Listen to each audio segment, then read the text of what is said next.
We're welcoming back Ross Benjamin, NFL football analyst, and we're going to talk today about the Super Bowl 50 odds, the movements and the trends and what's changed, where the hidden value might be, who the dark horse is, etc. So looking forward to it. Ross, first and foremost, thanks for being back with us. I hope you beat the book this weekend and beat them bad.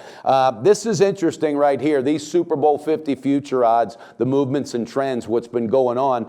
Any insight on who you think really holds the value, and is there a dark horse somewhere that you think needs to be pointed out? Well, you got four teams, and the odds on the four teams are between plus 165 and plus 300, 165 being New England and 300 being on Arizona. So you could see, Mike, there's not a clear-cut call here, in my opinion, and the odds makers certainly agree with me. Having said that, I really like the value at Arizona at plus 300. Look, this is a Cardinals team that didn't play very well last week. We're very fortunate to come away with an overtime win against Green Bay, even though they were victimized by another Hail Mary by Aaron Rodgers, maybe two Hail Marys if you want to consider the 4th and 20 play. But, you know, there's 5-0 in their last 5 on the road. They're 7-1 on the year on the road. And I really believe the winner of this Arizona and Carolina game will be my pick to win it all. What I'm trying to say is whoever I decide is going to win this game, I will eventually later on in this week make a play on that team because I think they're going to be the winner of the Super Bowl. On the other side of the coin, Mike, you know, you got a New England team plus 165. You know, defending Super Bowl champion. My concern with New England is their lack of running game. They got away with it last week against Kansas City by solely going with the passing game. And I don't think that they're going to be able to get away with that as they move along. They're going to have to show some kind of balance to survive and advance and then even to win the Super Bowl. Denver, look, steer clear of Denver. That's my opinion. I have no faith in Peyton Manning. They were very lucky to beat Pittsburgh. I felt the Steelers outplayed them for the majority of that contest. I did have Denver in that game, so I didn't have any my opinion is not biased. But Peyton Manning, to me, doesn't look like he could break a piece of glass from 10 yards anymore. And the bottom line is here, you're looking at a Denver team playing in a conference championship game at home, and for just the 11th time since 1980, a home underdog in a conference championship game. That in itself should speak volumes, Mike. Yeah, it is, and that's a couple really good points that you brought up. I gotta, you know, and I've been a Peyton fan a long time, and I know this is his last year. It's got to be. It's just not going to be working anymore. But what I saw midway through the third and into the fourth, Ross, I saw some balls that damn sure would have broke some glass. All right, he had some fire and some zip, and I saw him getting a little more comfortable audibling. Something happened, something clicked in that game where they got what they needed to get, and it came down to a key turnover because that was a very clean game offensively for both teams. I don't know. Again, sometimes I got to keep my heart out of it. And I wish I would do it all the time, but I don't. I just think this is it for him, and I think he knows he can capitalize on this defense. So we'll get into that game later on. As far as the odds, I like your call on the Cardinals, all right, plus 300, and I really don't even look at that as like a dark horse. I look at that as value because the Panthers that I saw in the second half, you know, literally going into prevent defense, and all that does is sometimes prevent you from winning ball games, but they stopped taking the risks. They stopped doing what they were doing. I mean, I know a major adjustment was made, and I figured it would be by Pete Carroll in Seattle, but what I saw in that second half comes from lack of experience being at that level in the playoffs, and I think that might be the reason, even though the Cardinals don't have that experience, but I think they're more focused, and I think they're better coached. I just think Bruce Arians will have them ready.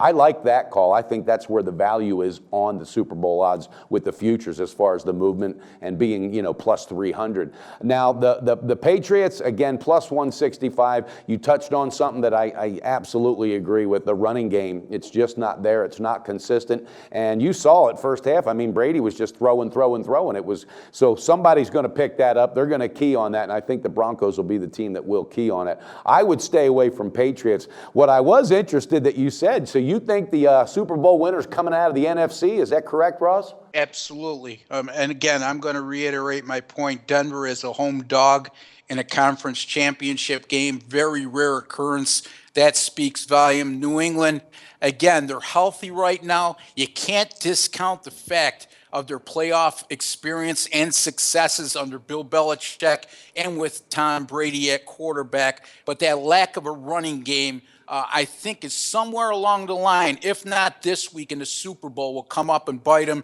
Arizona and Carolina, a lot more balanced than both of the teams in the AFC.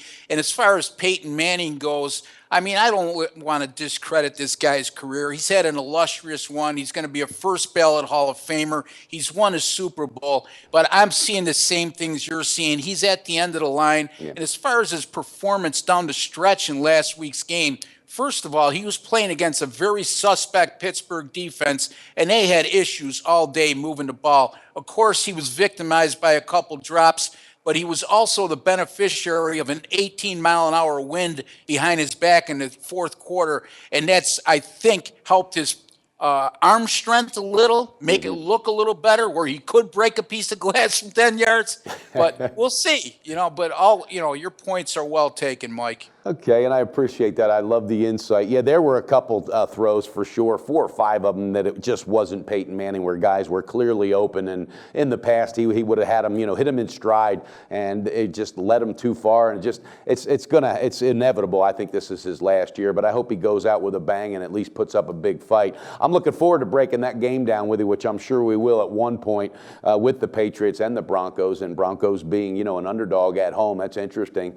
Again, it comes with pedigree and experience, and Brady and Belichick, there's nobody else that's got more. Now, another interesting thing to wrap this up, though, out of all 4 of these teams, all the quarterbacks are very veteran. They're all seasoned. All right, Cam Newton obviously being the youngest out of them all, but they all have experience, and yesterday what was interesting was, Carson Palmer gets his first playoff win, and he's been in the league for how long? So that's going to boast his confidence even more too. And right, good for him. He's a good quarterback. He's got a good head on his shoulders, and he's a team leader. Yeah, if I could interject, Mike, for a second, he did get his first playoff win, but it was only his 3rd playoff start. So let's not forget that. It's not like we're talking about a guy who's been has the pedigree of an Andy Dalton, for example, who's lost 4 in a row.